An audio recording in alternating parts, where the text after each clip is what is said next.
बरु टक्सिक रिलेसनसिपमा बस, साप पाल, गोही पाल, बाघ पाल, त्यसबाट बस्न सकिन्छ होला। तर ऱ्यान्डी ओर्टनसँग पार्टनर बन्छु भन्ने सपना चाहिँ नपाल्नु। ओके, हेलो नमस्ते सबैजनालाई। फाइनल्ली 1 महिनाभन्दा धेरै टाइमपछि बल्ल यसरी भिडियो बनाउँदैछु। सो ढिलो भए पनि सबैजनालाई ह्याप्पी न्यू इयर। सोचेको सबैजनाको सपनाहरू पुरा होस्। अहिले जे जस्तो छ त्योभन्दा टाइम्स 10 टाइम्स 100 चौगुना 100 गुना धेरै होस् होइन। अब यही भन्दै आजको भिडियो सुरु गरिदिउँ है त। सो आज रेसलमेनियाको नाइट 1, रेसलमेनिया 42 को नाइट 1 सकिसक्यो। टोटल 6वटा म्याचेसहरू थियो। ब्रन ब्रेकरको रिटर्न पनि भइसक्यो, पेजको रिटर्न पनि भइसक्यो। एउटा दुईटा म्याचेसहरू हेर्दा बवाल लाग्यो, सोचेको भन्दा बवाल लाग्यो भनौँ न। अनि एउटा दुईटा म्याच चाहिँ जति सोचेको थियो त्योभन्दा अलिकति कम डेलिभर गरेको जस्तो लाग्यो मलाई। ओभरअल सो के कस्तो लाग्यो सबै रिभ्यू आजको यो भिडियोमा म भन्ने नै छु। त्यसैले भिडियो अन्त्यसम्म हेर्नुहोला। This is Sagar and you are watching wrestling Nepal.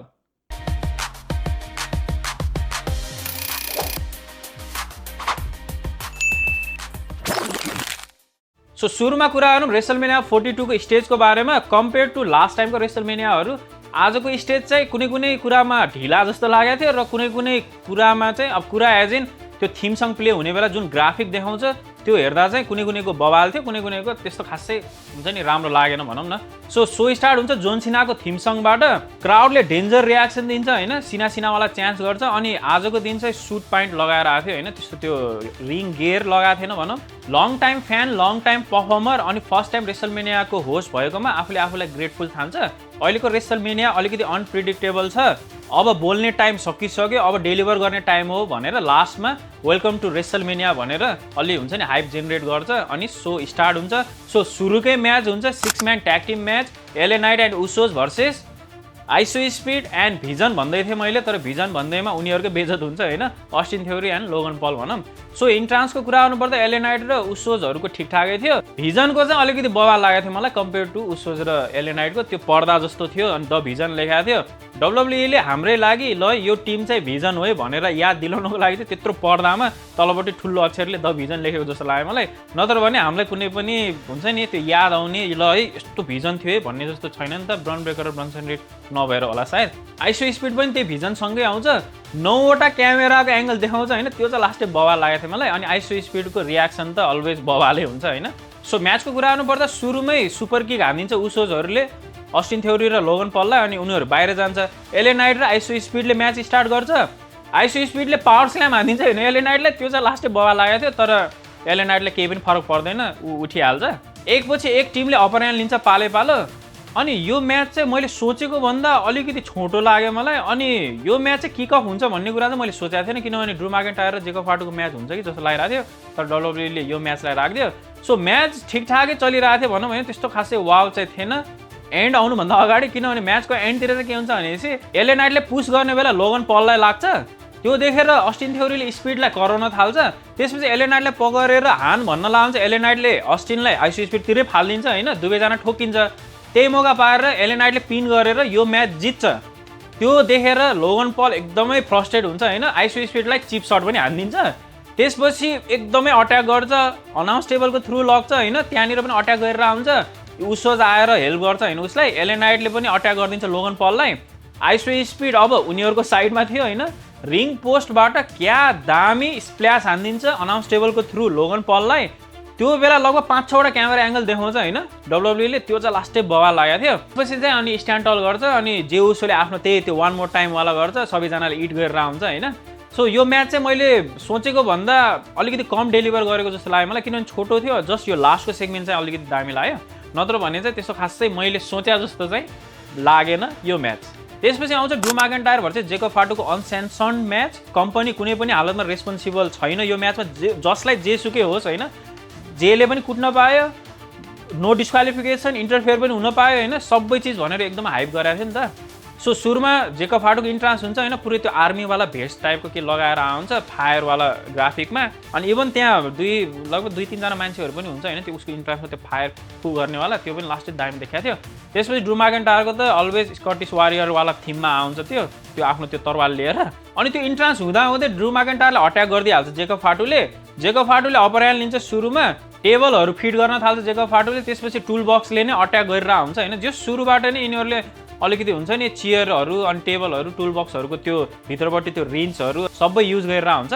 त्यसपछि बिस्तारै ड्रू मैकिन्टायरले पनि अपर ह्यान्ड लिन्छ, क्लोज लाइन हान्छ रिङ साइडमा, अनि उसले जुन रेसलमेनिया मात्रै होइन त्यो कुनै इभेन्टहरूमा गइरहेको हुन्छ नि त लाइभ आएर ट्विटरमा।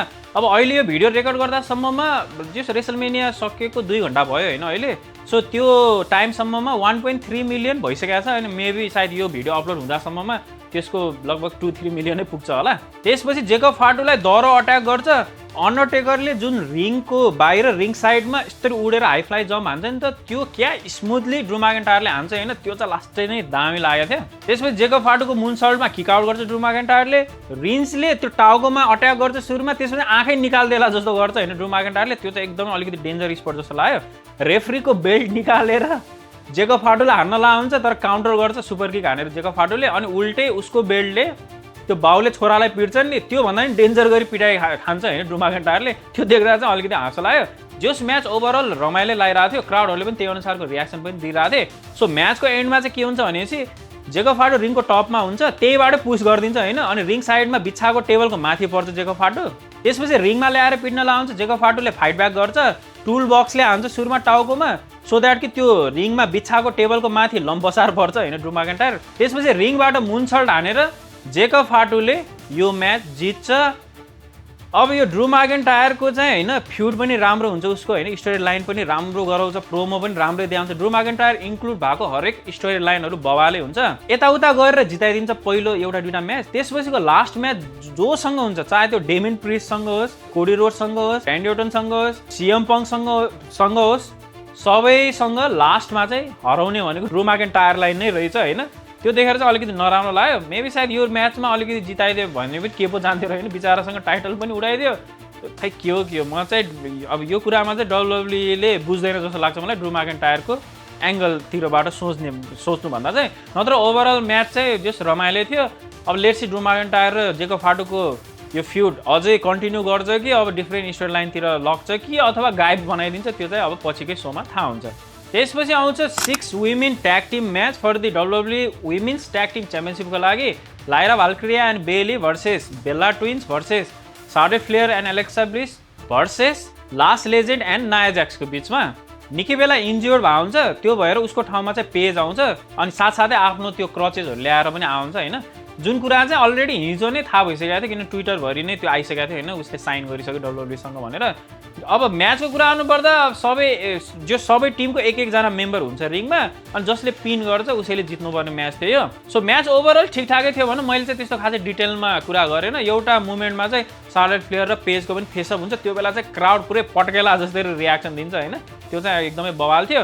दुवैजनाले फाइट ब्याक पनि गर्छ होइन, ऊवाला पन्चेसहरू साटासाट पनि हुन्छ, जुनमा कि पेजले राम्रो रियाक्सन पाइरहेको थियो, शार्लेट फ्लेयरले नराम्रो एज एक्सपेक्टेड। सो म्याचको एन्डमा चाहिँ के हुन्छ भनेपछि शार्लेट फ्लेयरलाई खुट्टा तानेर आफ्नो क्रचेसले निकी बेलालाई रिङ साइडमै हानिदिन्छ, त्यो भएर एलेक्सा ब्लिस डिस्ट्र्याक्ट हुन्छ, ट्विस्टेड ब्लिस हान्ने बेला खुट्टा माथि गरिदिन्छ पेजले, अनि आफ्नो फिनिसर र्याम्पेज हो कि के हो मलाई थाहा भएन, मैले चाहिँ याद छैन त्यो, आफ्नो फिनिसर त्यो हानेर हाम्रो नयाँ वुमेन्स ट्याग टिम च्याम्पियन बन्छ वीर बेला र पेज भनौँ होइन, किनभने अब उसले त त्यो टाइटल निकी बेलालाई दिँदैन होला, अनि मोस्ट प्रोबब्ली किनभने यो त अब टिम भएर त खेल्न सक्दैनन्, सो कोही न कोहीले चाहिँ यस्तो यो हिल ट्याक्टिक युज गर्छ होला सायद पछि। अब लेट्स सी कसरी बुक गर्छ त्यो कुरा त्यो पछि नै थाहा हुन्छ। सो हामीले नयाँ च्याम्पियन पाइसक्यौँ, ट्याग टिम च्याम्पियन पाइसक्यौँ आजको सोमा वुमेन्समा है। त्यसपछि आउँछ एजे ली भर्सेस बेकी लिन्चको match for the women's intercontinental च्याम्पियनसिपको लागि। अब यो म्याचमा जेसिका कार पनि थियो रेफ्री, त्यो भएर केही न केही चाहिँ स्योर हुन्छ जस्तो लागिरहेको थियो। सो म्याचको कुरा गर्नुपर्दा सुरुमै बेकी लिन्चले त्यो टर्न बकल एक्सपोज गर्न लाउँछ, जेसिका कारसँग त्यही नै हिटेड हुन्छ नि मुभमेन्ट भइसक्यो हुन्छ। त्यसपछि दुवैजनाले एकअर्कालाई अभर ह्यान्ड लिन्छ होइन, एउटा मुभ हान्ने पिन गर्ने फेरि किक आउट गर्ने त्यस्तै नै चलिरहेको छ एकछिनसम्म। म्याचको बिचमा जेसिका कार र बेकी लिन्चको हल्का धक्कामुक्की पनि चलिसकेको हुन्छ, त्यही मौका पाएर एजे लीले म्यान ह्यान्डल स्ल्याम हानिदिन्छ बेकी लिन्चलाई, पिन गर्छ तर बेकी लिन्च किक्स आउट। त्यसपछि चाहिँ अब जस म्याच ओभरअल रमाइलो थियो भने यसमा पनि क्राउडले त्यही अनुसारले रियाक्सन दिइरहेको थिए। सो म्याचको एन्डमा चाहिँ के हुन्छ भनेपछि बेकी लिन्चले टर्न बकल एक्सपोज गरिदिन्छ, अनि एजे ली दगुरेर आएर हान्न लाउँछ, रेफ्रीलाई बिचमा ल्याइदिन्छ, त्यो रेफ्रीलाई लाग्छ उतापट्टि जान्छ, त्यही मौका पारेर एजे लीलाई त्यो एक्सपोज भएको टर्न बकलमा हानिदिन्छ। त्यसपछि म्यान ह्यान्डल स्ल्याम हानेर पिन गरेर नयाँ वुमेन्स इन्टरकन्टिनेन्टल च्याम्पियन हुन्छ हाम्रो बेकी लिन्च, जुन कि ठिकै हो भनौँ, किनभने एजे लीको जुन यो रन चलिरहेको छ यो रेसलमेनियासम्म मात्रै हो जस्तो लाग्यो मलाई। त्यसपछि ऊ पार्ट टाइमै हो अनि उसलाई नै त्यो च्याम्पियनसिप रिटेन गरेको कुनै पनि अर्थ हुने थिएन होला सायद। त्यो भएर पनि बेकी लिन्चलाई नै दिएको राम्रो जस्तो लाग्यो मलाई, विच इज गुड डिसिजन भनौँ। त्यसपछि आउँछ मेरो साइडबाटको आजको सोको सबैभन्दा खतरा म्याच गुन्थर भर्सेस सेथ रोलिन्सको बिचमा। अब सुरुमा इन्ट्रान्सको कुरा गरौँ, गुन्थर एकदम सिरियस फेसमा आउँछ होइन, हुन्छ नि ल अब आज चाहिँ डिस्ट्रोय नै गरिदिन्छु सेथ रोलिन्स भन्ने टाइपकोले आउँछ। सेथ रोलिन्स आँखामा त्यो कालो त्यो हुन्छ नि, उसको फुल आँखा नै कालो हुन्छ। गेम अफ थ्रोन हो कि खै कहाँको मैले त हेरेँ होइन, त्यो त्यस्तै त्यस्तै भाइब्स आइरहेको थियो मलाई। त्यसपछि उसको त्यो ज्याकेटबाट पनि धुवाँहरू आइरहेको हुन्छ नि, त्यो चाहिँ लास्टै नै दामी देखिएको थियो। सो रिङमा आइसकेपछि गुन्थरले अलरेडी अट्याक गरिदिइहाल्छ होइन म्याच स्टार्ट हुनुभन्दा अगाडि। त्यसपछि सेथ रोलिन्सले पनि अपर ह्यान्ड लिन्छ, दुईजना रिङको यता र यता हुन्छ, हक साइन देखाउँदै फेरि दुईजना झम्टिन थाल्छ। त्यही बेला म्याचको बेल रिङ हुन्छ अनि बल्ल म्याच स्टार्ट हुन्छ। सुरुबाटै स्पिड पक्रिहाल्छ होइन यो म्याचले। गुन्थरले दह्रो डोमिनेट हान्छ, क्लोज लाइन हान्छ, चप्सहरूको त बारिस गरिदिन्छ होइन। सुरुमा टप रोपबाट सुप्लेक्स हान्न लाउँछ गुन्थरले, तर त्यसलाई काउन्टर गरेर सेथ रोलिन्सले बकल बम हानिदिन्छ। त्यसपछि सेथ रोलिन्सले पनि अपर ह्यान्ड लिन्छ बिचमा। क्राउडहरू नि इनर्जेटिक थियो, चप्स ब्याटल पनि हुन्छ। गुन्थरले हान्छ, त्यसपछि सेथ रोलिन्सले हान्छ, गुन्थरले 2 पटक हान्छ, सेथ रोलिन्सले थुकेर 4-5 पटक हानिदिन्छ होइन। त्यो चाहिँ एकदमै हाँसो लागिरहेको थियो। जेस हुन्छ नि एकले अर्कोलाई मैले यसलाई डिस्ट्रोय नै गरिदिन्छु भनेर पुरै रियल फाइट जसरी गरेको थियो होइन। हातमा जियाउँछ त्यही नै फालिदिरहेको थियो सुरुमा त होइन चियरले सेथ रोलिन्सले। सो त्यो देखेर चाहिँ अलिकति हुन्छ नि रियलिस्टिकै देखिरहेको थियो फाइट। गुन्थरले 1-2 पटक पावर बम पनि हान्दिया हुन्छ होइन, त्यसमा किक आउट गर्छ सेथ रोलिन्सले। सेथ रोलिन्सले पेडिग्री हान्छ, त्यसको लगातार स्टम्प पनि हान्छ, पिन गर्छ, गुन्थर किक्स आउट। अब जस यो म्याच होइन अब के नै के होला, केही न केही त भसड मचिनेवाला छ। पल हेमन पनि आउन सक्छ, जो पनि आउन सक्छ जस्तो लागिरहेको थियो। नभन्दै लास्टमा के हुन्छ भनेपछि एकपटक पावर बम रिङको त्यो एजमा हानिदिन्छ होइन एप्रोननिर, त्यसपछि अनाउन्स टेबलमा हानिदिन्छ। सेथ रोलिन्सले पनि पेडिग्री हान्छ, त्यसपछि स्टम्प हान्छ त्यही अनाउन्स टेबलमा। ठ्याक्क त्यो हाइपअप गर्नको लागि यतापट्टि रिङ साइडमा गइरहेको हुन्छ, एकजना दगुरेर आउँछ, त्यो ब्राउन ब्रेकर थियो, स्पियर हान्छ। त्यही मौका पाएर गुन्थरले गएर सिल्भर होल्डमा फसाउँछ होइन सेथ रोलिन्सलाई। सुरुमा चाहिँ हल्का यसरी निकाल्ला जस्तो गरेको थियो, तर लास्टमा फेड भएर गुन्थरले यो म्याच जित्छ। ब्राउन ब्रेकर ऱ्याम्पमा हुन्छ अनि रेसलमेनियाको ऱ्याम्प त्यति लामो हुन्छ नि, कति लामो हुन्छ त्यो हामीलाई पनि थाहा छ। सेथ रोलिन्स ठ्याक्क त्यही पोजिसनमा हुन्छ, उताबाट दगुरेर आउँछ, पर्फेक्ट क्यामेरा एङ्गल, ड्रोन सट, सिधै उडेर हावामै स्पियर हानिदिन्छ। खतरा थियो यो स्पियर। तर लास्ट टाइम जुन ड्रागन लीला हानेको थियो Monday night Rama, last time भन्नाले धेरै अगाडि, त्यो जतिको लेभलमा चाहिँ छैन। क्यामेरा पछाडिबाट देखाएको थियो, सो द्याट कि ब्राउन ब्रेकर स्पियर हानिसकेपछि एक फनको यसरी घुमेर आएर चाहिँ अलिकति कम इम्प्याक्टफुल देखियो। तर पनि जस हेर्नलाई मजा आयो। त्यो ऱ्याम्पमा गएर पल हेमनसँग हक गर्छ, क्राउडले सुरुमा चाहिँ चियर्स गरेर आउँछ, जब पल हेमनसँग हक गर्छ त्यसपछि अलिकति बु गरेको जस्तो गर्छ। ओभरअल म्याच दामी, मजा, एकदमै खतरा लाग्यो है मलाई चाहिँ। त्यसपछि आउँछ लिम मोर्गन भर्सेस स्टेफन भाकेरको वर्ल्ड च्याम्पियनसिपवाला म्याच। अब इन्ट्रान्सको कुरा गर्नुपर्ने हो, लिम मोर्गनको त्यहाँ पुरै कन्सर्टै चल्छ होइन, उसको यो नयाँ गाना छ नि त ट्रबल भन्ने, अनि त्यो पुरै डान्सै चल्छ। त्यो डान्स गर्दा गर्दै ऊ रिङमा आउँछ होइन। अनि स्टेफन भाकेरको इन्ट्रान्स त भन्नै पर्दैन, जहिले दामी नै हुन्छ। सो म्याचको कुरा गर्नुपर्दा स्टेफन भाकेरको क्लोज लाइन हेर्दा जहिले दामी हुन्छ, तर डेभिल किस चाहिँ मैले छुटाएँ कि हानेन कि त्यो चाहिँ मलाई याद भएन। लिम मोर्गनले पनि पालै पालो अपर ह्यान्ड लिइरहेको हुन्छ होइन एकपछि एक। लिम मोर्गनको एउटा फिनिसरमा किक आउट पनि गर्छ स्टेफन भाकेरले। स्टेफन भाकेरको पनि धेरै जसो मुभमा किक आउट भइरहेको हुन्छ। जो ठिकठाकै थियो भनौँ म्याच, त्यस्तो खासै वाव चाहिँ लागेन अनि सोचेको भन्दा अलिकति छोटो पनि थियो। सो म्याचको एन्डमा चाहिँ के हुन्छ भनेपछि रकेल रोड्रिगेज र रक्जेन आएर इन्टरफियर गर्छ। त्यही मौका पाएर लिम मोर्गनले फिनिसर हानिदिन्छ स्टेफन भाकेरलाई, पिन गर्छ, तर स्टेफन भाकेर किक्स आउट। अब यसपछि चाहिँ केही न केही हुन्छ, अब पुरै हुन्छ नि खतरै चिज हुने हो कि जस्तो लागिरहेको थियो, तर आई वाज रङ। किनभने त्यसको लगातारै कोड ब्रेकर हान्छ, त्यसको लगातारमा आफ्नो फिनिसर हानेर यो म्याच जित्छ अनि फाइनल्ली नयाँ च्याम्पियन बन्छ, which is good decision Liv Morgan. अब यसमा चाहिँ रकेल रोड्रिगेज र यो रक्जेनको केही न केही भएर यो या त लिम मोर्गनलाई टर्न गरिदिने या त लिम मोर्गन र रक्जेन मिलेर रकेल रोड्रिगेज टर्न गरिदिने जस्तो लागिरहेको थियो, तर केही पनि गराएन। त्यसपछि म्याचपछि डोमिनिक आउँछ अनि उनीहरू त्यही चालु हुनु एज इन यसो हुन्छ नि बोकेर हक गर्छ नि त उनीहरूले, त्यो गर्छ। सो यही थियो। अब यसपछि चाहिँ कसरी रन दिन्छ, किनभने स्टेफन भाकेरको रन त्यस्तो खासै राम्रो थिएन। यो लिम मोर्गन स्टोरी लाइनमा आएदेखिबाट चाहिँ अलिकति हेर्न लायकको थियो, नत्र भने चाहिँ त्यस्तो खासै हुन्छ नि एक्साइटेड थिएन म यो म्याचको लागि। तर जस ओके लाग्यो। अब चाहिँ हेर्न मजा आउँछ। यो लिम मोर्गनको स्टोरी लाइन कता कतातिर लग्छ, मेबी के थाहा यो रकेट रोड्रिगेजसँगै नै भिराइदिने हो कि त्यो चाहिँ हेर्नलाई इन्ट्रेस्टिङ छ पछि इफ गऱ्यो भने डब्ल्युडब्ल्यूले। त्यसपछि आउँछ बियङ्का ब्लेयरको सेगमेन्ट। हुन त जोन सिना हुन्छ रिङमा अनि उसले इन्ट्रोड्युस गर्छ, बियङ्का ब्लेयर आउँछ जस अलिकति इमोसनल्ली भए हुन्छ, क्राउडहरूले त्यो अनुसारको रियाक्सन पनि दिया हुन्छ अनि थ्याङ्कफुल हुन्छ अनि ब्याक टु होम भनेर भन्छ। अब रेसलमेनियामा सरप्राइजेसहरूको कमी हुँदैन। म त भयो एउटा, अब अर्को पनि एउटा सरप्राइज दिन्छु भनेर आफ्नो कपडा निकाल्छ अनि अभियसली ऊ प्रेग्नेन्ट थियो, त्यो भएर अब अनि सबैजनाले त्यो अनुसारको रियाक्सन दिन्छ। बियङ्का ब्लेयर प्रेग्नेन्ट छ, खुसी लाग्यो। अलिकति दुःख पनि लाग्यो किनभने बियङ्का ब्लेयर रेस्लिङ गर्दैन केही समयसम्म, जबसम्म त्यो सबै हुँदैन नि त, बच्चा हुँदैन अनि अलिकति टाइम लाग्छ रिकभर हुनलाई, त्यो भएर चाहिँ अलिकति नराम्रो लाग्यो। अनि जोन सिना पनि अलिकति प्रेज गर्छ होइन, फ्युचर डब्ल्युडब्ल्यू सुपरस्टार भनिदिन्छ।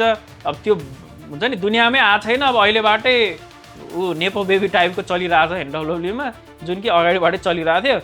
अनि 50,817 जना थियो आजको टोटल अडियन्स। त्यसको अगाडि अब त्योवाला गुड न्युज भएर अलिकति हुन्छ नि ग्रेटफुल ऊ टाइपको कुरा गर्छ। सो भन्नलाई त्यस्तो खासै केही पनि छैन। बियङ्का ब्लेयरको रिटर्न भएर पनि रिटर्न भएन जस्तो चाहिँ फिल भयो यो सेगमेन्ट देखेर। त्यसपछि कुरा गरौँ रेसलमेनिया 42 को main event, Cody Rhodes versus Randy Orton, साइडमा Pat McAfee for the undisputed WWE च्याम्पियनसिपको लागि। सुरुमा प्याट म्याकेफीको इन्ट्रान्स हुन्छ, सबैजनाले मिडल फिङ्गर देखाएर आउँछ, उसले पनि देखाउँदै हुन्छ होइन। हुन्छ नि कसको यो मिक्स गर्न खोजेको जस्तो लाग्यो कि मलाई होइन प्याट म्याकेफीलाई देखेर। एक त त्यो भएको मलाई मनै परेको थिएन होइन यो वाला स्टोरी लाइनमा, सायद रक भएको भए अलि बढी इन्ट्रेस्टिङ लाग्थ्यो। त्यसपछि ऱ्यान्डी ओर्टनको थिम सङ प्ले हुन्छ, ग्राफिक राम्रो भनेको थिएँ मैले, त्यो चाहिँ ऱ्यान्डी ओर्टनको ग्राफिकलाई भन्न खोजेको थिएँ मैले। त्यो जुन स्नेक हुन्छ नि भाइपरवाला, त्यो ठ्याक्क तिनवटा स्क्रिनबाट लिएर बिचको स्क्रिनमा यस्तो फ्याँ गरेर आएको थियो होइन, त्यो चाहिँ लास्टै बवा लागेको थियो। ऱ्यान्डी ओर्टन आउँछ, अभियसली हिल हो तर फेस जस्तो ट्रिट पाइरहेको हुन्छ उसले, क्राउडहरूले गाना गाइरहेको हुन्छ, ऱ्यान्डी ओर्टनको त्यो च्यान्स गरिरहेको हुन्छ, आरकेवाला च्यान्स लागिरहेको हुन्छ।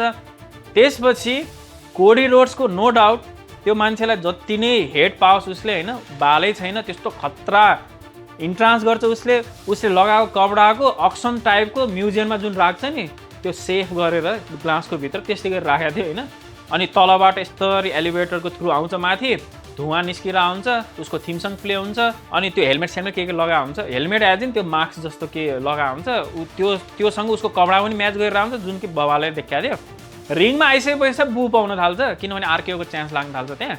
सो म्याचको कुरा गर्नुपर्दा 81 झ्यामझुम भइहाल्छ, ऱ्यान्डी ओर्टनलाई बाहिर फालिदिन्छ, प्याट म्याकेफीलाई क्रस रोड्स हानिदिन्छ, अनाउन्स टेबलको थ्रु जेली रोल पनि हुन्छ त्यहाँ, उसले त्यो यस्तरी एल्बो ड्रप हानिदिन्छ अनाउन्स टेबलको थ्रु, अफिसियल्स आउँछ, ऊ इन्जर्ड हुन्छ अनि फक साइन देखाउँदै गाउँछ होइन, त्यो चाहिँ अलिकति हाँसो लाग्यो। त्यसपछि म पनि एकदमै खुसी भएँ, no celebrity, just Randy Orton versus Cody Rhodes, अब चाहिँ हेर्न मजा आउँछ जस्तो लागेको थियो, नभन्दै मजा पनि आयो। सो म्याचको कुरा गर्नुपर्दा पालै एकपछि एक अप्पर ह्यान्ड पनि लिन्छ। कोडी रोड्सले चाहिँ धेरै जसो ऱ्यान्डी ओर्टनको खुट्टा र यो पछाडिपट्टि ब्याकमा चाहिँ अलि धेरै टार्गेट गरेको जस्तो लाग्यो मलाई, जुन हेर्दा चाहिँ अलिकति हुन्छ नि यो अहिलेकै सोबाटै हिल हुन्छ कि जस्तो पनि लागिरहेको थियो एउटा पोइन्टमा।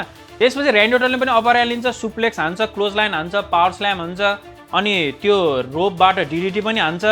आरकेओ हान्नको लागि रेडी भएको हुन्छ तर उसको ब्याकमा एकदमै हट भएको हुन्छ होइन, एचयुआरटीवाला हट, एचयुटी होइन, त्यो भएर चाहिँ अगाडि फर्केर त्यो यस्तो ढ्यापढ्याप हान्छ नि त, त्यो गर्छ होइन, त्यो चाहिँ अलिकति कस्तो हुन्छ नि अलिकति रियल देखाउनको लागि गरेको जस्तो लाग्यो मलाई, या त साँच्चैकै इन्ज्योर पनि हुनसक्छ सो द्याट कि यो रिजल्ट चेन्ज पनि गर्न सकेको हुन्छ। अब त्यसको बारेमा चाहिँ ट्विटरबाट भोलि पर्सितिर थाहा भइहाल्छ, हुन त आजै थाहा भइहाल्छ बेलुकासम्म। सो एनिवे आरकेओको लागि रेडी भएको हुन्छ, कोडी रोड्सले फाइट ब्याक गर्छ, त्यसपछि अनाउन्स टेबलको थ्रु साइड स्ल्याम पनि हानिदिन्छ ऱ्यान्डी ओर्टनले कोडी रोड्सलाई अनि ठ्याक्क हान्न लाउँछ कोडी रोड्सले, रिङ पोस्टमा हान्छ ऱ्यान्डी ओर्टनलाई। यहाँनिर चाहिँ अलिकति फेक सिन जस्तो लागेको थियो मलाई, किनभने जब त्यो हान्छ ऱ्यान्डी ओर्टनलाई रिङ पोस्टमा, कोडी रोड्स यताबाट रिङ साइडमा कसलाई देखेको जस्तो गर्छ होइन, सो द्याट कि त्यो क्यामेरा कोडी रोड्सतिर फेस हुन्छ, उताबाट ऱ्यान्डी ओर्टनको खुन आइसकेको हुन्छ होइन, मेबी सायद केही मिलाउन लाग्थ्यो होला।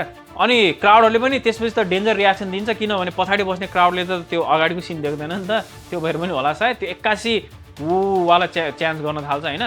रिङमा आइसकेपछि यहाँबाट चाहिँ ऱ्यान्डी ओर्टनको हालत खराब हुन्छ, कोडी रोड्सले दह्रो डोमिनेट गर्छ होइन, कोडी रोड्सले ऱ्यान्डी ओर्टनको डिडिटी त्यो रोपको थ्रु हान्नेवाला उल्टे हानिदिन्छ ऱ्यान्डी ओर्टनलाई।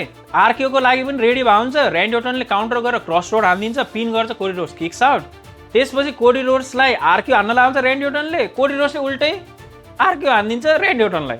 त्यो आरकेओ यदि क्यामेरा एङ्गल साइडबाट लिएको भए त यस्तो बवाल देखिन्थ्यो होइन कोडी रोड्सले हानेको, तर त्यो खुट्टाको एङ्गलबाट लियो त्यो भएर कस्तो हुन्छ नि खुट्टै त्यो टाङ फाटेको जस्तो देखिएको थियो, त्यो भएर त अलिकति हाँस पनि लाग्यो होला। जस ओभरअल म्याच यो पोइन्टसम्ममा चाहिँ ठिकठाकै लागिरहेको थियो। त्यसपछि कोडी रोड्सले अट्याक गर्न थाल्छ ऱ्यान्डी अर्टनलाई। अनाउन्स टेबलमा ऱ्यान्डी अर्टनकै मुभ जुन साइड स्ल्याम हुन्छ त्यो हानिदिन्छ। रिङमा जान्छ, कोडी कटरको लागि रेडी भयो हुन्छ, out of nowhere RQ हानिदिन्छ Randy अर्टनले। त्यो बेला क्राउडले डेन्जर रियाक्सन दिन्छ, पिन गर्छ, तर कोडी रोड्स किक्स आउट। त्यसपछि फेरि कोडी रोड्सले अपर ह्यान्ड लिन थाल्छ होइन, उसको यहाँनिर इन्जर्ड भएको हुन्छ, त्यहीँ हाने गर्छ। त्यसपछि वाला पन्चेसहरू एक्सचेन्ज हुन्छ, कोडी रोड्सको पनि खुन निस्किन थाल्छ। ऱ्यान्डी अर्टन हान्नको लागि अघि बढे हुन्छ, कोडी रोड्सले जुन त्यो आइरिसवाला हान्छ नि यसरी आँखामा यस्तो गर्नेवाला Randy अर्टनकै move Randy अर्टनलाई हानिदिन्छ। झुक्किन्छ Randy अर्टन, RQ हानिदिन्छ रेफ्रीलाई। अब यसमा चाहिँ ऱ्यान्डी अर्टन पनि छक्क परेको हुन्छ, म पनि छक्क परेको थिएँ, उता बसेको क्राउड पनि छक्क परेको थियो। के भयो भनेर कोडी रोड्स चेक गर्न जान्छ रेफ्रीलाई। पछाडिबाट लो ब्लो हान्न लाउँछ, कोडी रोड्सले उल्टे लो ब्लो हानिदिन्छ। हिल भइसक्यो भन्ने लागिरहेको थियो मलाई, रेफ्री छैन त्यहाँ। सुपर कोडी कटरलाई काउन्टर गरेर आरक्यू पनि हानिदिन्छ ऱ्यान्डी अर्टनले। अब अभियसली त्यहाँ रेफ्री सुत्या हुन्छ, एकजनालाई बोलाउँछ, त्यो थियो प्याट म्याकेफी, त्यो घाँटीमा त्यो लगाएर आउँछ होइन, पिन गर्छ, तर कोडी रोड्स किक्स आउट। अब पनि केही न केही हुन्छ जस्तो लागिरहेको थियो। आउट अफ नोवेयर प्याट म्याकेफीलाई नै आरक्यू हानिदिन्छ होइन ऱ्यान्डी अर्टनले। त्यसपछि त्यही मौका पारेर क्रस रोड हानिदिन्छ कोडी रोड्सले। यो म्याच जित्छ, आफ्नो च्याम्पियनसिप रिटेन गर्छ। मैले यो भन्ने बेला हाँसो पनि लागिरहेको छ होइन, कोडी रोड्सले जित्यो भनेर मलाई विश्वासै लागेको थिएन। म 100% लेखेरै दिएको थिएँ होइन, ल ऱ्यान्डी अर्टनले नै जित्छ भनेर। आइन मैले प्रिडिक्सन भिडियो ल्याउन पाएन, मैले रेकर्ड त गरेको थिएँ, तर त्यो यताउता एडिट गर्न टाइमै भएन। त्यो भएर मैले डाइरेक्ट रेसलमेनियामै यो भिडियो बनाउँछु भनेर बसिरहेको थिएँ। अब ऱ्यान्डी अर्टनले जितेन, मलाई मन परेन होइन, तर म्याच यो जसरी यो एन्डिङमा आयो नि त्यो चाहिँ लास्टै बवाल लाग्यो है मलाई। कोडी रोड्सले रिङको बिचमा आएर बेल्ट रेज गरे हुन्छ, बेल्ट खोसेर सिधै पेलिदिन्छ कोडी रोड्सलाई होइन बेल्टले।